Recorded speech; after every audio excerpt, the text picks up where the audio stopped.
Que é isso, Félix? Tá editando meus vídeos de novo? Bom, já que o crítico de arte aprovou, então bora lançar o primeiro episódio. Viajar é muito mais do que mudar de lugar, é uma forma de mudar o olhar. Cada destino tem algo para ensinar, e o turismo criativo nasce justamente dessa vontade de aprender. Não é só sobre visitar, é sobre viver cada experiência, é sobre se envolver com as pessoas e com as histórias que fazem cada lugar ser o que é. O turismo criativo é um convite para a gente se jogar, criar e trocar experiências. A colocar a mão na terra, ouvir histórias antigas e transformar tudo isso em inspiração. É um reencontro entre quem somos e o que o mundo tem para nos mostrar. Viajar é uma forma de nutrir a alma, para inspirar quem ama a simplicidade e quem busca propósito, porque cada viagem é uma transformação. Quando a gente se permite viver o turismo com o coração aberto, voltamos com a bagagem cheia de experiências que contribuem na descoberta de quem realmente somos. Em comemoração ao lançamento das Rotas do Cipó, com um sentimento de gratidão e a mente fervilhando de ideias, que venho compartilhar com vocês um pouco das experiências que me marcaram profundamente na Chapada dos Veadeiros. Cada momento deixou em mim algo muito além das lembranças. Meu ateliê é a natureza e a minha inspiração são as histórias que ela me conta. Que essas vivências inspirem você a olhar o mundo e a si mesmo com um novo olhar.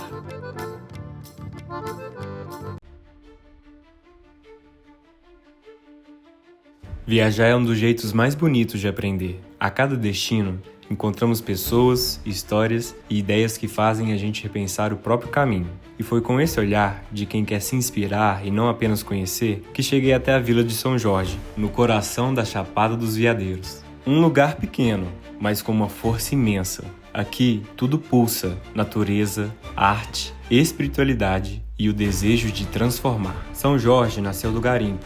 No passado, os homens buscavam os cristais escondidos nas pedras, mas hoje existe uma outra consciência. O antigo garimpo deu espaço a outro tipo de busca, a busca por equilíbrio, propósito e por uma nova relação com essa terra. E talvez esse seja o maior tesouro da Chapada, ver como um território pode se reinventar sem perder a sua essência. Aqui pendurado é ninho de pássaro, tá? E entre tantas paisagens, a Cachoeira de São Bento é uma das mais impressionantes. Ela faz parte do complexo de quedas d'água que inclui o Rio dos Couros, um rio que guarda um nome curioso. No passado, era usado para lavar couros de animais caçados. Um cenário comum naquela época, mas que vem mudando aos poucos com mais conscientização ambiental. Mas nada disso acontece sozinho. Desde 1992, os guias locais foram os primeiros a entender que o turismo precisava de organização, respeito e união. Eles criaram associações, compartilharam saberes e montaram uma verdadeira rede de cooperação. E o resultado é inspirador. Hoje, a Chapada dos Veadeiros é o território com o maior número de RPPNs da região. Ou seja, quando as pessoas se unem por um propósito, o impacto ultrapassa qualquer fronteira. E o atrativo mais emocionante foi a tirolesa, totalmente seguro e bem estruturado. Muita adrenalina e uma sensação de liberdade. Com 100 metros de altura e 1 quilômetro de extensão. Garante uma experiência única por meio de um sistema duplo de cabos de aço e normas de gestão de segurança. E eu não podia deixar de agradecer os guias que conduziram todas as experiências com muito profissionalismo e com uma bagagem riquíssima da Chapada dos Veadeiros. E se você está vindo para a Chapada, é só entrar em contato com a Travessia Ecoturismo.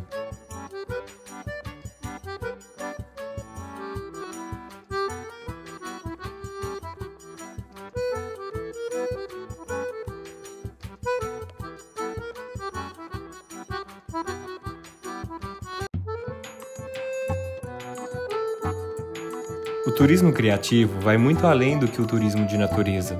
Envolve também o turismo comunitário. Tive a oportunidade de conhecer o Recicle Alto, um galpão de reciclagem em Alto Paraíso. Segundo Luiz, fundador do movimento, o pior lixo está na nossa cabeça. Precisamos reciclar os lixos mentais. A reciclagem chega a ser um trabalho espiritual, que transforma a vida de quem participa. A mudança começa dentro de nós, em nossas casas. E lá todos os processos são muito bem organizados. Tudo o que vocês imaginarem. Desde a triagem dos resíduos até a otimização do espaço. onde eles utilizam prensas, como no caso do papelão, que compactam fardos de 250 quilos. E o fato mais interessante é que cada fardo reciclado representa a preservação de cerca de 17 árvores adultas. O trabalho consiste em coletar resíduos espalhados pelo cerrado, como sucata, aço, eletrodomésticos e vidros, e destiná-los corretamente. O projeto também atua em dimensões sociais. Para estimular a reciclagem, criou uma moeda própria, ilustrada com desenhos do cerrado, que pode ser trocada em mercearias locais por alimentos e produtos, com exceção de álcool e cigarros. Assim, promove uma economia circular que beneficia famílias de baixa renda e, ao mesmo tempo, fortalece a cultura da reciclagem. Como afirmou Luiz, tudo que está no galpão carrega uma história de persistência, amor e compromisso coletivo. Sair do Recicle Alto com a sensação de que reciclar é mais do que um ato, é uma questão de perspectiva. Um jeito diferente da gente se relacionar com esse consumo frenético e descarte impróprio. E se cada um fizer a sua parte, nosso futuro agradece.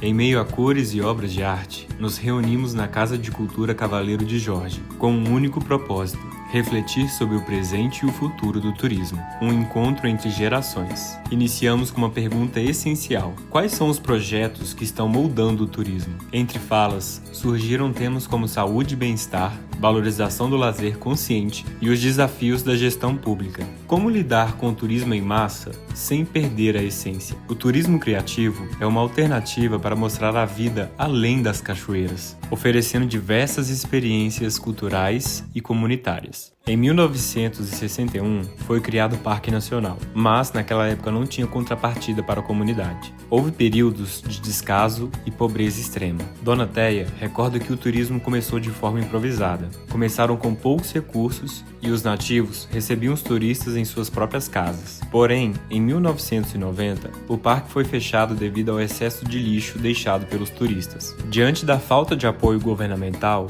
a comunidade percebeu que esperar do poder público não traria resultados. Assim, surgiu o associativismo como uma forma de união e organização para permanecer na região. Foram priorizados projetos de educação ambiental e pertencimento local, sempre com a consciência de que o turismo só pode prosperar com responsabilidade e planejamento. A comunidade entende o que é essencial: valorizar as potências do destino, organizar-se como um coletivo e reconhecer-se como uma região integrada, e não como uma concorrente entre municípios vizinhos. Assim, empresários, restaurantes, guias, atrativos precisam caminhar juntos, fomentando o turismo através de festivais, esportes, eventos e muita arte, que já movimentam a economia local. A discussão também abordou a relação entre nativos e alternativos, pessoas que escolheram o destino como lar. Dona Teia relatou que culturalmente ninguém era daqui, viemos de todos os cantos, mas depende de quem chega.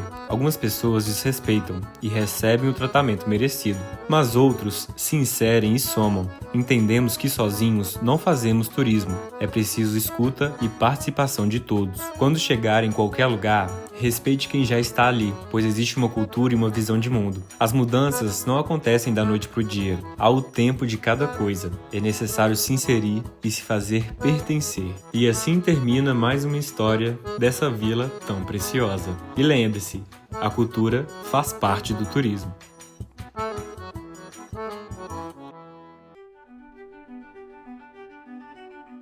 Estamos no Parque Nacional da Chapada dos Veadeiros, um território onde a natureza e o tempo se encontram e onde cada trilha é também uma aula sobre as raízes profundas do Brasil. E logo na recepção, revela a valorização da arte e dos estudos realizados na região, iniciativas que caminham lado a lado do turismo criativo. O Parque Nacional é uma unidade de conservação e tem como objetivo a visitação pública aliada à preservação ambiental, sendo um território de aprendizagem e contemplação da natureza. Com a construção de Brasília, muita gente deixou a região. Sobraram poucas famílias em São Jorge e Alto Paraíso, e por um período o parque ficou em segundo plano. Mas a boa notícia é que em 1989 o destino virou uma nova página. Com a criação do IBAMA e depois a chegada do ICMBio, iniciou-se um novo ciclo. Foi realizado um grande mutirão de reabertura do parque. 9 caminhões de resíduos foram retirados, simbolizando um marco de reconstrução e renascimento, e principalmente da conscientização ambiental, que aos poucos começava a brotar. E uma peça fundamental foi os guias locais. Foram eles que mantiveram o parque vivo, mostrando que a natureza precisa de guardiões e de boas histórias para contar. Hoje, a Chapada conta com cursos de capacitação e formação profissional, e cada guia é mais que um condutor, é um intérprete da paisagem, alguém que lê a natureza como quem lê poesia. Todo o bioma cerrado que a gente tem no Brasil.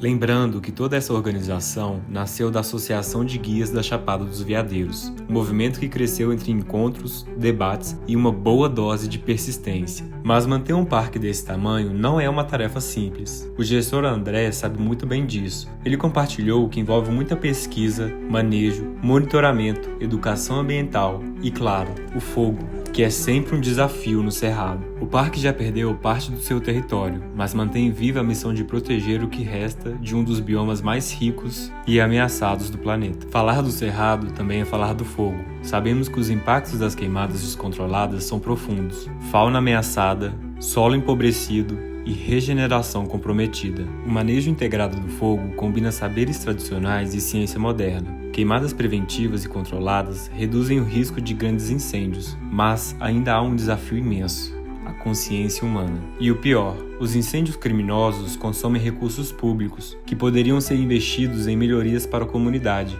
e infraestrutura para o turismo. O ecoturismo é mais que lazer. É uma forma de valorização do território. Cada visita ajuda na preservação e conscientização ambiental. Seguimos pela trilha das corredeiras, uma aula viva sobre a geografia local. O cerrado se revela em detalhes. Passamos por buracos deixados por antigos garimpeiros e muitos floramentos de campos rupestres. No fim da trilha, um banho nas águas mornas, um momento de meditação e conexão profunda com a natureza. E foi ali que eu compreendi de fato a grandeza desse lugar. As águas potencializavam as sensações de paz e bem-estar, e pude ver com clareza a importância de preservar o cerrado e suas múltiplas formas de vida.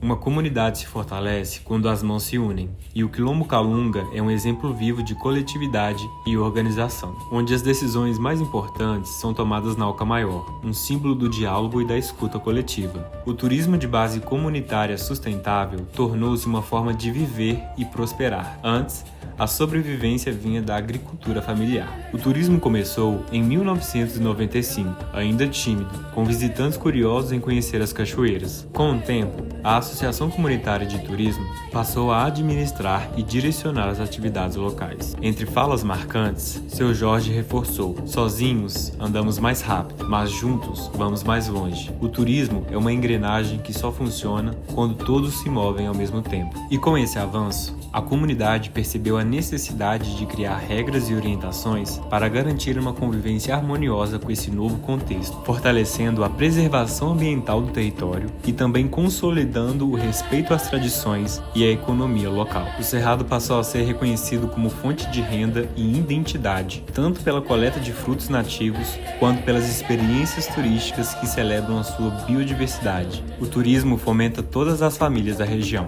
criando uma verdadeira economia circular. Os recursos da associação são reinvestidos em educação, saúde, infraestrutura e lazer, fortalecendo o ciclo de prosperidade local. E criaram um sistema GS Tour, que organiza e apresenta todos os produtos turísticos da comunidade. Funciona como um grande guarda-roupa coletivo, onde cada morador tem a sua gaveta, e o valor arrecadado permanece dentro da comunidade. Hoje, o Quilombo Calunga é uma referência nacional, sendo o primeiro do Brasil a adotar um modelo de exercício interno coletivo.